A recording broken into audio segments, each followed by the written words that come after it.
نورالدین عزیزی وزیر صنعت و تجارت در دیدار با وزیر دولت در امور تجارت هند بر گسترش همکاری‌های اقتصادی و تجاری، جلب سرمایه‌گذاری‌ها و ایجاد فرصت‌های تازه برای توسعه تجارت میان دو کشور تاکید کرده است.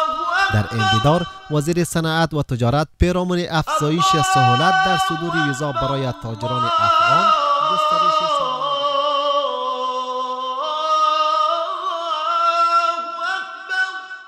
أشهد أن لا إله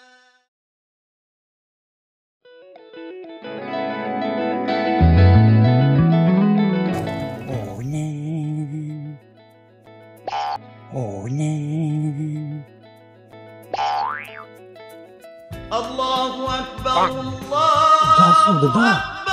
دا کوم ځای راغلی د منکلی ته واټ یور نو او مای نوم از ان د خېټه ولکه خړی